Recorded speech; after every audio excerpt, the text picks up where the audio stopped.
was 13 when this happened, and it still gives me nightmares thinking about it. My parents wanted to go out on a date night, so they left me home on a Friday night. I am an only child, so I stayed home alone. We had a one-story home with a daylight basement that had its own entrance. We live on a dead-end street that is pretty quiet in the evening, so not many cars come and go. My neighbors are pretty close to my house too, so I didn't feel uncomfortable being home by myself. So my parents left around 6 p.m. for their dinner reservation, and I had a nice hot pizza delivered and was ready to watch some scary movies all by myself. I really was excited. I locked the door behind them and popped on the TV. I was scrolling through the movies on my Roku app and decided to watch one of the Halloween movies first. I snuggled in my nice, warm, fuzzy blanket on the couch, got comfy, and began my night alone. About an hour passed and I got up to use the bathroom. While in the bathroom, I thought I heard noises coming from the basement. It sounded like something was moving around, but I figured I was home alone. What could it be? So I just brushed it off as nothing. I finished in the bathroom and went back to my couch to finish the movie. Another 5 minutes passed and again, moving noises in the basement. Now I started getting that nervous feeling in my gut. I stopped the movie to listen for more noises. Oh crap, what is that? I thought about that entrance door down there and wondered if it was locked. I assumed my parents locked it. Oh, I hope they did. I didn't know what to do. I took a deep breath and decided to walk towards the basement and put my ear to the door. What a mistake. I heard footsteps coming up the stairs. I froze in fear. This has never happened to me before, and I've been home alone in the past, but mostly during the day. I know the obvious thing to do would be to call the cops. But did I do that? No. I ran outside and went to the neighbor's house and banged on their door. Thankfully, they were home and let me in. I was out of breath, scared, and couldn't get the words out fast enough. I asked them to please call the cops. There is someone in my house. Hurry, please. They called 911 and the cops came over within 10 minutes. I also called my parents to let them know what was going on. I let the cops check out the house and I stayed at my neighbor's where I felt safe. After some time, one of the cops came over to my neighbor's house and said they didn't find anyone in the house, but did say that whoever it was came in through the basement entrance. It must have been unlocked. Nothing was taken and everything was in its place. My parents got home and of course they were very upset and scared. The cops assured us the house was clear and to please lock our doors and windows at all times. They think this person saw my parents leave and assumed the house was empty. I don't want to think that this person knew I was home alone. After some thought, my mother said, "Oh no, I don't think we locked the basement door." She just assumed since we lived in a quiet neighborhood we were safe, so she didn't really worry about it. Needless to say, after this night, we all made sure every door and window stayed locked. They still leave me alone at home, but they let the next door neighbors know when they do, just in case. I still think about this night and it gives me nightmares. I am 16 now and feel a little uneasy being home alone, but I know I need to get over it. So please stay safe out there and always lock your doors. You don't know who is lurking around your neighborhood. Okay, so bear with me on this one.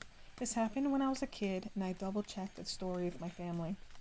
So this was in the mid-80s. I was about 7, at home with 2 of my older sisters. They were 8 and around 11, and 2 cousins, 7 and 8-ish. All 5 were girls. My sister, age 11, was in charge of babysitting us 4 younger girls. It was a 2-story box house with a flat roof and a small box front porch, also with a flat roof. I can't remember what we were doing, but we were all in the house. We kept hearing noises coming from the roof, like walking and what sounded like rocks being dropped down the downspouts. You know, kids, we thought of a squirrel or something, but it kept happening. Then my older sister said something about how maybe someone climbed the huge tree beside the house and got on the roof. We were all scared because we knew there was a roof access point in the bedroom that I shared with one of my sisters. What if he can get inside? My oldest sister told my other sister and one of our cousins to walk across the street to the corner store, which was across an empty gravel parking lot, and on the way back, look up and see if they could see someone on the roof. So the girls, both about 8 years old, walked halfway across the parking lot and being curious kids, they turned around, looked up, and saw a guy in one of those totally 80s guys crop top football jerseys. Think Johnny Depp in A Nightmare on Elm Street. He was crouched down on the roof. The girls came running home freaking out and told my older sister about the guy. My older sister, freaking out, first went to the neighbor's house to use their deck to see if she could see on our roof, but she couldn't see anything. She came home and then called the police. It felt like it took them ages to show up. When they got there, I don't think they believed a word we said. They thought a bunch of little kids were making up this story for attention. One cop drove down the road, up a hill about a block away to see if they could see anything, but the way the roof was, you couldn't see a person if they were lying down. Then these cops told us kids that we had to go upstairs and check everywhere to see if we found anyone. 5 little girls from ages 7 to 11 sent upstairs, scared, shitless, crying to look for this man. Knowing about the roof access, we all cried, not wanting to go, but they said we had to. To this day, I remember how scared I was. I remember looking, but how well do little kids look, right? The cops didn't listen to us, didn't check out the house inside or out, and they left. We were so scared to be left home with the guy out there, who knows where. We didn't know if he was just laying down on the roof or jumped down or somehow got in and was hiding. My mother finally got home a few hours later, and we told her what happened, and my mom explained to us that there was a lock on the roof access and no one could get in, but she checked anyways. Then went to check the outside. There were clear footprints in the dirt, dug in good from him jumping off the roof, onto the porch, off into the flower bed. Oh, my mom was so steaming mad when she realized we told the truth and weren't believed by the police.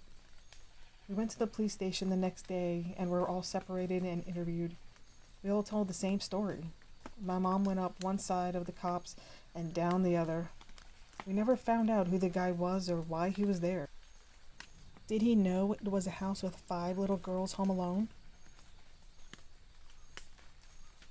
So I was 15. It was an average night around 9 p.m. Me and my little cousin were at his house. I was babysitting for the night while my mom and aunt went shopping, and my dad and uncle were at the movie theater. So we were sitting there and I was feeling really strange. Something was wrong, but I couldn't put my finger on it, so I just kept watching TV with my cousin. The feeling was not going away, so I got up and walked to the back door to lock it. When I came back through the kitchen, I saw what was causing my weird feeling. In the window, there was a very decrepit and homeless-looking man. He was just staring into the window, looking at my cousin. Protective mode was turned on. I pretended like I didn't see the guy, and I told my little cousin that we needed to go upstairs because our parents would be home soon and they wouldn't want him to be staying up late. So I went upstairs and put him to bed, knowing damn well that there was a man outside that wanted in. I was about 125 pounds and 5'8" at the time, and I played football for my school. If I remember correctly, I went down the stairs and straight into the kitchen, grabbed one of those meat tenderizing hammers, and turned back to the window where I saw him before. Not there. I ran back to the front door and checked that it was locked. Both the deadbolt and the knob were locked. I ran back upstairs with my meat tenderizer, went into my cousin's room, and sat down in front of the door. He asked me what I was doing, and I said that he didn't need to worry about it and that he should keep his head low. I called the cops and then my dad and uncle. The cops would take half an hour and my dad and uncle were 45 minutes away. Then I heard a window shatter and the sound of heavy boots walking around on the main floor. I told my cousin to be calm, hide under the covers, and keep silent. I could hear the guy walking around downstairs. It really was horrifying. I gripped that damn meat tenderizer and waited. About 5 minutes passed and then I heard the boots walking up the stairs. At this point, I was having a freaking heart attack. My cousin's door is no more than 10 feet from the stairs.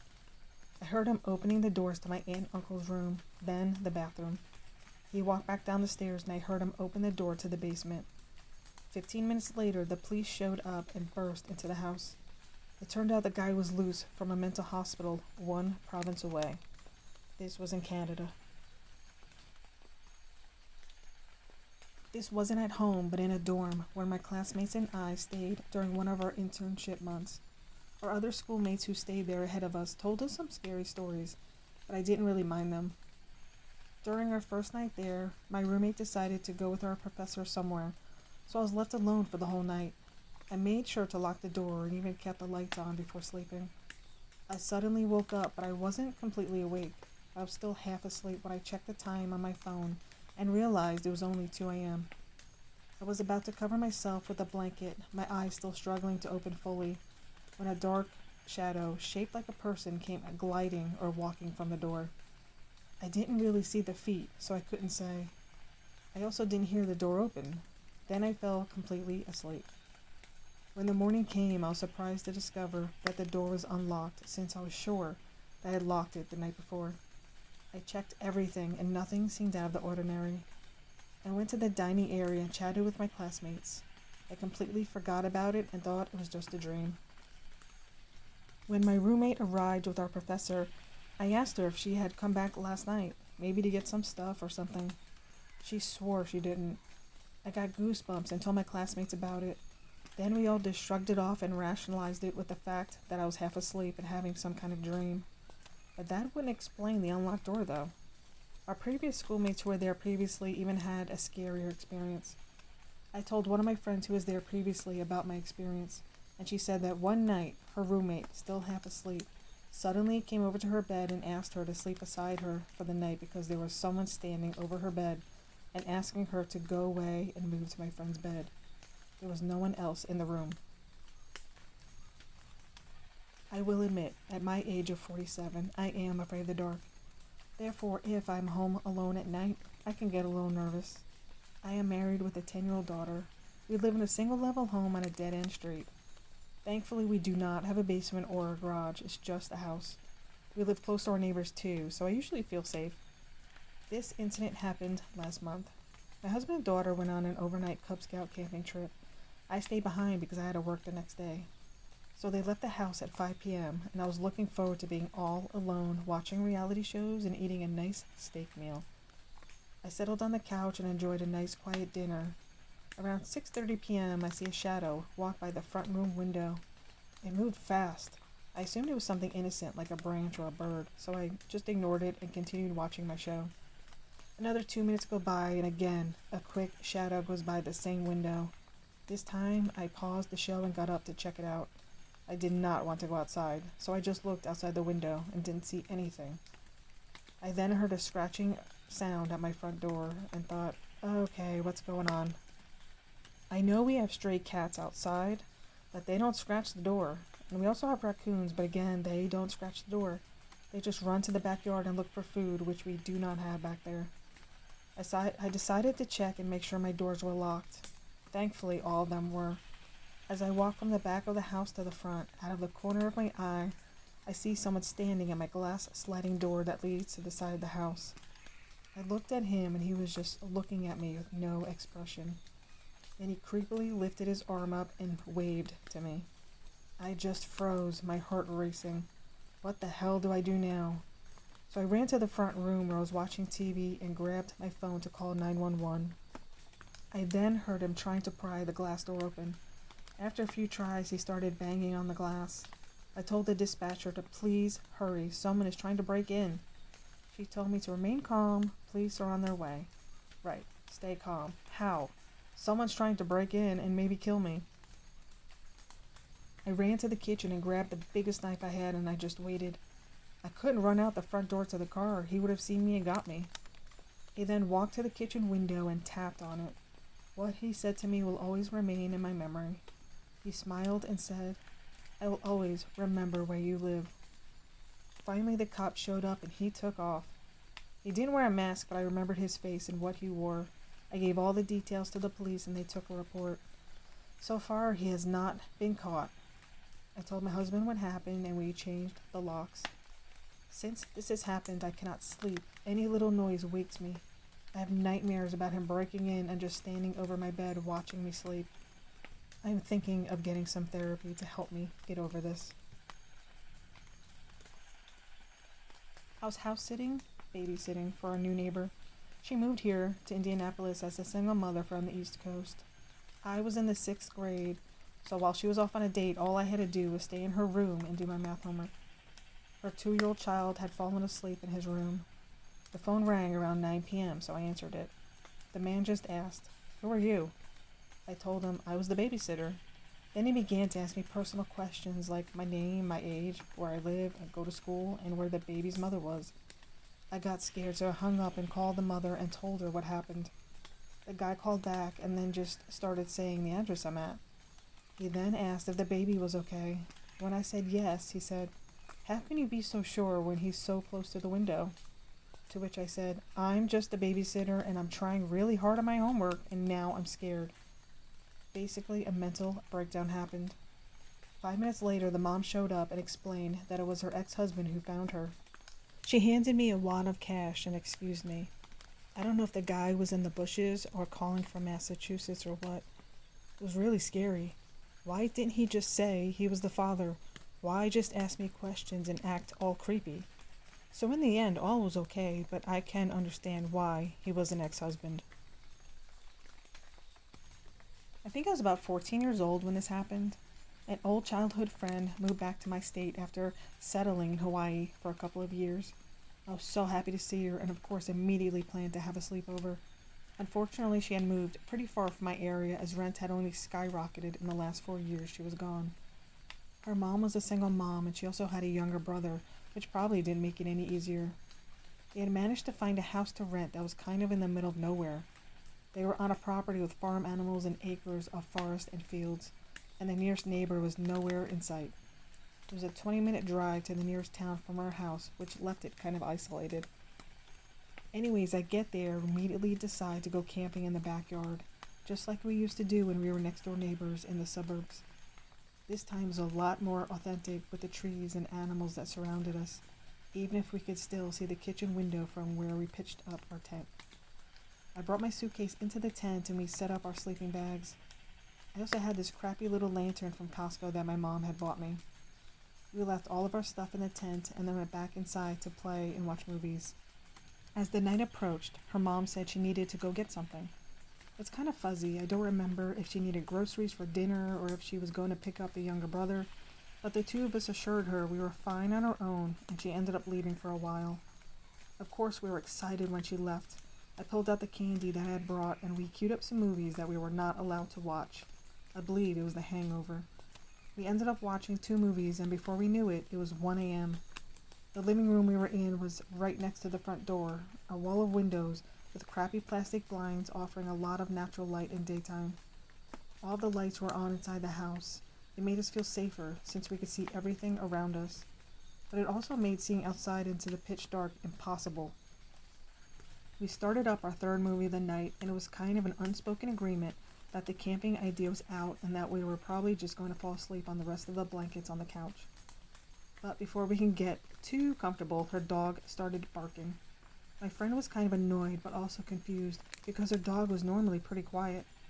Her dog started running around barking and after a couple of minutes we managed to get her to quiet down. She was a small dog and we wrapped her up with us in the blankets. We continued our movie for another 5 minutes before there was a loud knock at the door. Me and my friend froze. We looked at each other, confused as to who it could be. We didn't see her mom's car pull into the driveway, and with how dark it was impossible to miss. Again, we were in the middle of nowhere, 2 14-year-old girls alone. We paused the movie and just listened for a minute. I got up slowly, trying to be as quiet as possible, and tiptoed over to the front door. It was unlocked, and with a quick glance behind me, I could see that the back door was open. I was really starting to freak out now. I locked the deadbolt and not a second later did the knocks start again, but louder and more violent. I screamed at my friend to call the police and ran with all my might to get to the back door, slamming it shut and tried to lock it. Her back door was kind of jerry-rigged to shut, and I struggled to lock it for a good 2 minutes, the longest 2 minutes of my life. After I locked the front and back door, I ran to the lights and turned all of them off, and then I finally got the courage to look outside. I peered through the plastic blinds at the front of the house and could see nothing but darkness. Another round of aggressive knocking and I literally dropped to the floor, so scared I couldn't even think. I just wanted to hide. I just wanted to make sure I was out of sight. I watched from the ground, peeking my head around the couch as the knob to the front door twisted halfway and jerked. The door rattled as someone yanked it and tried to get in. I felt a hand on my foot and it took all of my willpower to not scream. Thankfully, it was my friend. She brought her finger to her lips and motioned for me to follow her, and the 2 of us crawled to our mom's room with the dog. The dog was going crazy now, barking and whimpering. We crawled all the way over to her mom's nightstand, and I realized with a cold feeling in my stomach that her phone was dead and that mine was still in our tent. It took a good 3 minutes before her phone turned on, and we immediately called the police. A very nice woman answered our call and told us to stay on the line. It was going to be 15 minutes before police arrived. At this point, the knocking stopped, and after 5 minutes of sitting in her mom's room, I gathered the courage to go back to the living room. I double-checked the locks on the front door and went to double-check the back. As I walked to the back door, however, I noticed there was a light outside. I ran to the kitchen window and could feel my blood turning to ice. The lantern in our tent was on, and I could see the silhouette of a large man going through my suitcase. I called out to my friend, and she told me to get away from the window, which I reluctantly did. Soon after, we could hear the police sirens in the distance, red and blue lights flashing through the plastic blinds. So there were 3 police cars, and an officer immediately ran towards us. I shouted that the man was around the corner, and apparently it was a foot chase that ended with a guy escaping into the forest. My friend's mom had also arrived home minutes after the police and said that she actually turned back from where she was going because she had gotten a horrible feeling that we were not safe. She said that mother's intuition told her to turn around. And that when she pulled into the house with police cars, she was terrified, but she was glad we were safe. I thank God, or whatever is out there, that we decided to stay in for a movie night instead of camping. I don't know if the man wanted to hurt us or rob us. In fact, none of my stuff or phone was stolen from the tent. But I have a feeling it would have been a very different tale if we had done anything differently. I also didn't tell my mom that any of this happened, and she heard about it like a week later from my friend's mother. She was super pissed that I didn't tell her, but I didn't want her to worry. This happened a long time ago, back in 1989. I hope I can tell the story in a way that conveys just how bad this scared me. I still don't know what it really was or what happened, so I can make no claims as to the explanation. I still think about it sometimes. I was 19 years old and I was working in an after-school care that was ran out of the building of a small church in a rural southern town where I lived. The church was really small and in the shape of an L, with a door at the top of the L, the sanctuary at the elbow of the L, and a door at the short end of the L. There was also a full basement that was furnished and used for the Sunday school rooms and where the kids from the after-school program did homework and played games sometimes. There were only about 12 or 13 kids in the program most of the time, and I think one time we swelled to something like a whopping 17. Because the church was small and the community was small, there were no aspirations to have a large program, and the entire thing was really to provide a service to parents in the church. Anyway, what I would do every weekday was attend community college classes in the morning and then go straight from classes to the church and work on homework or read until the kids were dropped off by the school bus. I usually had between 2 to 2.5 hours either completely alone in the church, or sometimes the pastor would stop by and work in his office, but mostly I was alone. I never heard or saw anything at all, and I was locked inside the building so no one could come in. Even when the kids were there, the doors stayed locked for safety. I did this for a full year and a summer, and then the second year my best friend at the time came to work with me. She and I were both pretty serious kids in the sense that we didn't do drugs or drink. We weren't into anything occult or spooky, just normal young girls who went to college classes and went to work. One day, not too long after she started working with me, I had the kids in the basement playing games while some of them worked on homework. The deal was that one of us would prepare a snack in the kitchen upstairs while the other ones entertained the kids. She was upstairs making a snack when all of a sudden I hear the door at the top of the basement stairs open, and she comes running down the stairs calling my name. I could hear the fear in her voice, so I met her at the bottom of the stairs, and she was scared. She was not one to be dramatic at all, and I had never seen her scared before, and I'd known her since the 8th grade. I asked her what was wrong, and she said in a trembling voice that she heard someone in the sanctuary. I said, "What? No way. We're here by ourselves. It must be your imagination." But she was adamant that she heard someone upstairs in the sanctuary, and she was scared to death. Again, I told her she must be mistaken, and she said, "I'm not kidding. There's somebody up there moving around in the sanctuary, and I saw something. I don't know what it was." The sanctuary in the elbow of the L shape of a church was right beside the kitchen where she'd been preparing snacks. I was a brave kid and had more bravery than brains at the time. I told her to stay in the basement with the kids and that I was going up to check it out. That scared her as well. She told me not to go. It really was a stupid thing for me to do, considering that if someone had been up in there, I could have been attacked, and I really wouldn't have been able to do anything about it. But anyway, I went up to the top of the stairs and stuck my head out the door and first made sure no one was in the hallway. Next, I checked all the Sunday school rooms down the long arm of the L along the pastor's office. I found nothing, so by this time I'm sure she heard the wind. It was fall and windy after all. Or heard the foundation of the building settle and it spooked her. Next, I checked the bathrooms at the short end of the L and made sure that all the doors to the building were locked. No one had come into the building since we got there, and the doors had been locked when I arrived that day, so I was absolutely sure we were alone. Next, I walked up the door of the sanctuary and looked through the small window at the top of the door and saw nothing. There was a row of pews on each side of the sanctuary, a pulpit up front, and on the left side of the pulpit was a closed door that led to the choir area. So I opened one of the doors and walked into the sanctuary and slowly made my way up about halfway of the pews, and I stopped and looked around. Everything was dead silent. I said, "Hello? Is anybody there? Hello?"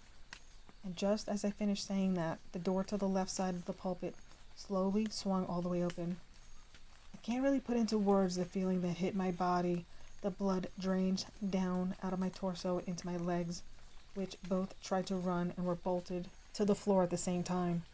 A jolt of adrenaline surged through my body, and at the same time I felt like I was moving in slow motion as I turned and bolted out of the sanctuary and down the stairs, yelling to get the kids out of the building. We got the kids out back and debated what to do. This was the time before cell phones, so one of us still had to go back inside and call the pastor to come down, or we all had to stand outside and wait for a parent or someone from the church to come by and check things out, which could have been a very long time. I went back inside to the pastor's office and quickly used the phone to call his house and ask for someone to come by. When the church was searched, nothing was found, and everyone thought we had overactive imaginations. Like I said in the beginning, I made no claims as to what opened that door or what my friend heard, but something or someone was in that church with us that day, and I never felt comfortable alone there again.